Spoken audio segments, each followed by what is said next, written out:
우리의 죄를 대신해서 죽으신 그 사건은 인류 역사상 가장 중요하고 놀랍고 복된 사건이라고 볼 수가 있습니다. 제가 핸드폰을 이렇게 켜면 이렇게 글이 뜨게 돼 있습니다. 이게 왜 그런지는 모르겠어요. 어느 순간부터 제가 뭘 잘못 만졌는지 어쨌는지 핸드폰을 딱 켜면 글이 떠요. 여러 가지 글이 뜨는데 반복되기도 합니다. 그런데 이런 글이 뜨는데 상당히 인상적입니다. 인류 역사상 가장 기쁜 날은 어떤 날이요? 인류 역사상 가장 기쁜 날은 빈곤이 박물관에 전시되는 날이다. 이렇게 써 있는데 참 인상적으로 제가 그 내용을 봅니다. 그런데 조금 더 생각을 확장을 해보면 이 세상에서 인류 역사상 가장 기쁜 날은 어떤 날이냐? 아마 질병이 박물관에 전시가 돼서 다시는 질병이 없는 날. 빈곤도 물론 마찬가지죠. 빈곤도 그렇고 질병도 사라지는 날이죠. 얼마나 기쁘겠습니까? 모든 문제가 질병 때문에 나오고 모든 문제가 이 빈곤 때문에 나오지 않습니까? 그런데 조금 더 생각을 제가 확장을 해봤어요. 인류 역사상 가장 기쁜 날은 어떤 날일까? 죽음이 박물관에 전시되는 날일 것이다. 그렇지 않습니까? 만약에 죽음이 사라진다면, 박물관에 전시가 됐다는 말은 필요 없다는 말이죠. 사라졌다는 말입니다. 죽음이 사라졌다. 질병이 사라졌다. 또 빈곤이 사라졌다. 이렇게 되면 여러분 어떻게 했습니까? 정말 기쁠 것 같아요. 정말 행복할 것 같아요. 빈곤이 없는데, 질병이 없는데, 죽음이 사라졌는데. 그런데 예수님의 십자가 사건은 뭡니까? 예수님이 십자가로 말미암아 죽음에서 놓여 자유하게 되고 영원한 생명을 얻게 되는 것이 예수 그리스도의 십자가, 그 십자가의 능력인 줄로 믿습니다. 참 엄청난 날이에요. 엄청난 날입니다. 근본적인 문제가 해결된 거거든요. 그러나 여전히 빈곤의 문제, 질병의 문제는 남아 있습니다. 저는 그런데 빈곤의 문제와 이 질병의 문제가 결국에는 해결이 되겠지요. 하나님 나라 천국에서 해결이 될 겁니다. 천국에는 빈곤의 문제가 없잖아요. 천국에 가서 돈 벌려고 일할 필요가 없습니다. 천국에서 병 때문에 병을 간 일이 없습니다. 생각만 해도 참 정말 복된 날 아닙니까? 그때까지는 질병이 때때로 들 수도 있고 또 빈곤이 괴롭게 할 수도 있습니다. 그러나 그 문제를 해결할 수 있는 아주 강력한 수단이 우리에게 있다면 그것은 하나님의 말씀이요, 또 기도요, 성령이다. 천국에 가서 완전히 그 해결되겠지만 내 안에 성령이 충만하고 또 말씀으로 충만하고 말씀으로 살아가고 기도로 깨어 있을 때 빈곤의 문제, 또 그리고 질병의 문제, 또 마음의 근심, 걱정, 염려의 문제도 해결이 될 수 있을까? 완전하진 않지만 그런 마음을 가질 수가 있었습니다. 여러분, 이제 예수 그리스도를 제자들이 다 믿었죠. 그러나 두려움에 다 떨고 있는 거죠. 그러다가 마가의 오순절 다락방에서 성령의 충만함을 받습니다. 두려움이 사라지게 되는 거죠. 죽음도 무섭지 않습니다. 질병도 무섭지 않고 빈곤의 문제, 그런 것들도 교회 안에서 유무상통하면서 해결이 되는 이 초대교회의 아름다운 모습을 회복하게 되는 것이죠. 초대교회는 3,000명이나 되는 사람이 세례를 받고 사도의 가르침을 받고 교제하고 떡을 떼며 기도하기를 힘썼습니다. 그리고 유무상통하고 사도들로 말미암아 기적이 많이 나타나고 성전과 집에서 떡을 떼고 주께서 구원받는 사람을 날마다 더하게 하시다가 3,000명이 회개했는데요, 5,000명이 회개하는 놀라운 사건이 또 일어나게 됩니다. 나면서부터 걷지 못하게 된 사람, 성전 미문에 앉아있는 사람을 베드로와 요한이 바라보고 또 그 순간에 하나님께서 믿음을 주셔서 오른손을 잡아 일으킬 때 일어나게 됐지요. 이 일로 인해서 솔로몬의 행각이라고 하는 사람들이 다 모여들게 되는데, 그때 베드로가 설교합니다. 설교해요. 내 경건이 아니다, 내 경건이 아니다, 내 권능도 아니다, 예수 그리스도를 믿는 믿음이 이렇게 됐다. 질병의 문제가 해결된 거거든요. 나면서부터 걷지 못하게 된 사람의 병의, 질병의 문제가 예수 그리스도의 이름으로 해결이 됐다고 선포하는 겁니다. 그리고 너희들도 그렇게 되려면 회개하고 돌이켜 죄 없이 함을 받아라. 그러면 새롭게 되는 날이 임할 것이다. 따라합시다. 새롭게 되는 날. 다시 한번 새롭게 되는 날. 그리고 예수 그리스도를 보내셔서 예수 그리스도와 함께 동행하는 가운데 성경에 그런 말은 없지만 마음의 문제, 질병의 문제, 또 그리고 빈곤의 문제, 이런 것들까지도 하나님께서 해결하실 것이다. 성경 말씀에 그렇게 되어 있지 않습니까? 내 영혼이 잘됨 같이 범사가 잘되고 강건하기를 원하노라. 여러분, 그리스도 안에서 영혼이 잘되면 범사가 잘되고 우리 육체까지도 강건하게 된 은혜가 임하게 될 줄로 믿습니다. 이것이 우리의 믿음이에요. 그리고 그런 예는 너무나 많습니다. 성경에도 많고 또 간증에도 많습니다. 제가 오늘 설교를 마감하면서 이제 한 이야기 하나를 해드리겠지만, 누구에게 적용이 되느냐 하는 문제는 남아있지만 그럴 가능성은 누구에게나 다 열려있다는 거거든요. 그리스도 예수 안에서 이런 내용들이 도대체 어디 나오느냐 하는 것이 오늘 읽었던 본문의 말씀입니다. 첫 번째 모세가 이런 얘기를 했다. 모세가 이미, 한번 우리 22절 말씀 읽어보겠습니다. 22절부터 23절 다 같이 시작.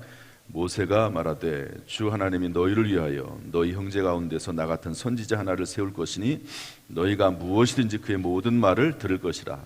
누구든지 그 선지자의 말을 듣지 아니하는 자는 백성 중에서 멸망받으리라 하였고, 모세가 예언을 한 거죠. 한 선지자가, 나와 같은 선지자, 나와 같다 하는 의미는 뭐냐면 모든 백성들, 특별히 예수님은 인류를 이끌어갈 그런 지도자요, 그리고 선지자요, 리더십을 가진 분이 오게 될 것이다. 이미 모세가 그런 예언을 했다. 그 다음에 24절 말씀 읽어보겠습니다. 24절 다 같이 읽어보죠. 시작. 또한 사무엘 때부터 이어 말한 모든 선지자도 이때를 가리켜 말하였느니라. 그 외에도, 모세 외에도 사무엘로부터 시작된 선지자의 시대, 엘리야, 엘리사, 나훔, 하박국, 이런 모든 선지자들도 예수님에 대해서 이야기한 것이다. 또한 아브라함도 얘기했다. 이미 25절 말씀 읽어보겠습니다. 25절 다 같이 시작. 너희는 선지자들의 자손이요 또 하나님이 너희 조상과 더불어 세우신 언약의 자손이라. 아브라함에게 이르시기를 땅 위의 모든 족속이 너의 씨로 말미암아 복을 받으리라 하였으니. 여러분, 아브라함이 아들 이삭을 번제로 드리려고 할 때 하나님께서 막으시죠. 그러면서 수양을 하나 준비해 놓고 대신해서 제물을 드리라고. 이제야 네가 하나님 사랑하는 줄 알겠노라. 그러면서 아브라함을 축복하십니다. 아브라함 당대를 축복하고 그리고 후대를 축복합니다. 그리고 내 씨로 말미암아 천하 만민이 복을 받을 것이라고 말씀하고 있거든요. 그런데 내 씨라고 하는 그 말이 단수라는 거예요. 참 놀랍지 않습니까? 그리고 그것을 베드로가 찾아냅니다. 그리고 그것을 오늘 설교 시간에 얘기를 해요. 이 시간에 내 씨, 단수인데 그게 누구냐? 바로 예수 그리스도다. 그분으로 말미암아 천하 만민이 복을 받게 될 것이다 하는 이야기를 하면서 다 이미 모세를 통해서, 아브라함을 통해서, 사무엘을 비롯한 수많은 선자를 통해서 예수 그리스도에 대해서 얘기했다. 그런데 너희가 예수 그리스도 그를 십자가에 못 박아 죽였다. 이제는 다 회개하고 돌아와라. 그가 부활하셨다. 이렇게 설교를 하는 겁니다. 그리고 26절에 결론을 내요. 26절에 다 같이 한번 읽어보겠습니다. 26절에 시작. 하나님이 그 종을 세워 복 주시려고 너희에게 먼저 보내사 너희로 하여금 돌이켜 각각 그 악함을 버리게 하셨느니라. 복 주시려고 결국 이제 예수 그리스도를 왜 보내셨느냐, 그리고 이 나면서부터 걷지 못하게 된 이 사람의 이 놀라운 기적과 치유는 왜 일어났느냐, 결국 하나님은 복 주시는 분이다. 그리고 악함을 버리고 돌아오도록 회개하도록 하기 위해서 이런 일들이 일어난 것이지 병치료 자체가 목적이 아니다 하는 것을 베드로가 설교하고 있습니다. 참 얼마나 놀랍습니까? 이런 설교를 베드로가 어떻게 할 수 있겠습니까? 성령이 임하니까 성령께서 지식의 말씀을 주시고 지혜의 말씀을 주시고 성경 말씀을 깨닫게 하시고 담대함을 주시고 또 조직적으로 조리 있게 또 과거의 구역에 나와 있는 성경을 해석할 수 있는 능력을 주셔서 이렇게 설교할 수 있게 됐다 하는 것이죠. 여러분, 그래서 성령으로 충만받는 것은 엄청나게 중요한 일입니다. 늘 성령으로 충만하기를 위해서 힘쓰고 기도하고 성령을 사모하는 저와 여러분 될 수 있기를 주님의 이름으로 축복합니다. 성령의 은사와 성령의 온갖 열매들이 풍성히 맺혀지기를 주님의 이름으로 축복합니다. 어젯밤에 제가 교회 와서 오늘 새벽 설교를 쭉 묵상을 하면서 자료를 한번 쭉 어떤 좋은 말씀들이 있나 이 본문에 관련해서 자료들을 쭉 살펴봤는데 이런 글이 있더라고요. 이런 글이 제가 처음 보는 글인데요. 한번 제가 설명을 해드릴 테니까 성령 세례와 은사와 또 사역에 대한 여러 가지 종합적인 내용들이 들어가 있는데 한번 들어보시죠. 어떤 목사님의 고백입니다.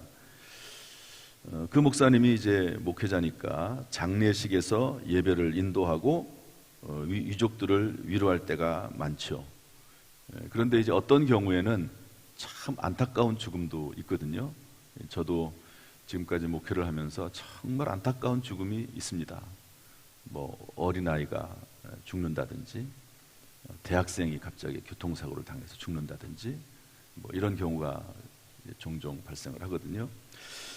그러면 성경에는 예수님께서 죽은 자도 살리셨고 또 예수를 믿는 자는 그보다 더 큰 일도 한다고 막 예수님 말씀하셨으니까 기도하고 싶은 마음이 있는데 저는 그런 기도는 해본 적이 없는데 이 목사님은요, 입관을 하면서 시체 앞에 설 때마다 속으로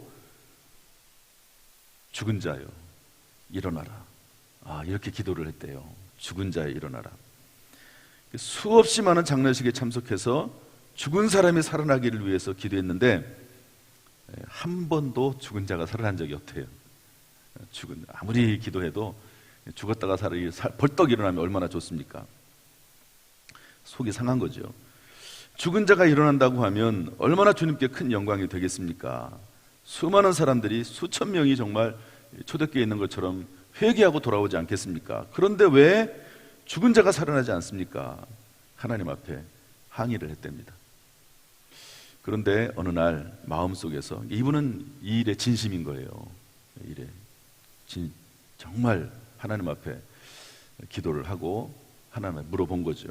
그랬더니 어느 날 조용히 하나님께서 이렇게 마음속에 음성을 들려주시더랍니다. 야, 너는 왜 내가 시키지도 않은 일을 하려고 하냐? 내가 너에게 병 고치라고 하는 일, 죽은 자를 살리라고 하는 일을 너에게 시켰냐? 나는 너에게 그런 일을 시키지 않았고 그런 면에 있어서 너에게 믿음을 주지 않았다. 그러니까 베드로와 요한은 이제 성전으로 들어가다가 거기 앉아 있는 걷지 못하는 사람을 평소에도 많이 봤지만 그날은 그런 믿음을 하나님이 주셨다는 거죠. 너는 내가 죽은 자를 일으키라고 명령하지도 않았기 때문에 그 일 가지고 네가 애쓸 필요가 없어. 대신 나는 너에게 그 사람들을 위로하고 소망을 줄 수 있는 말씀과 그거를 가르칠 수 있는 지혜의 말씀과 지식의 말씀을 내가 너에게 줬으니까 그거를 가지고 그 사람에게 위로하고 하나님 말씀을 선포하고 전하면 되는 거지. 내가 너에게 언제 죽은 사람을 살리라고 했냐. 그렇게 하나님께서 마음에 말씀을 하시더랍니다. 얼마나 많은 경우에 우리는 자신의 사명보다 타인의 사명에 관심을 기울이고 자신의 은사보다 타인의 은사에 관심을 가지고 있으면서 내가 만약 재벌이라면 사람들을 많이 도와줄 수 있을 텐데, 내가 만약 탁월한 전도자라면 더 많은 영혼들을 구원할 수 있을 텐데, 내가 만약 놀라운 신유의 사역자라면 더 많은 영광을 돌릴 수 있을 텐데, 이렇게 생각한다는 거죠.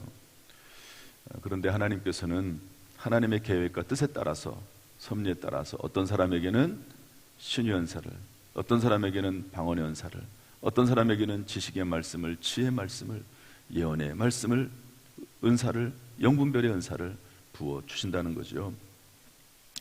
주님께서는 맡기지 않은 일에 대해서는 우리에게 요구하지 않으신다. 그러나 우리에게 맡기신 일에 대해서는 그 사역의 결과를 물으실 것이다. 따라서 우리는 우리에게 있는 것으로, 한번 따라합시다. 우리는 우리에게 있는 것으로 섬기며 나누어 줄 수 있어야 한다.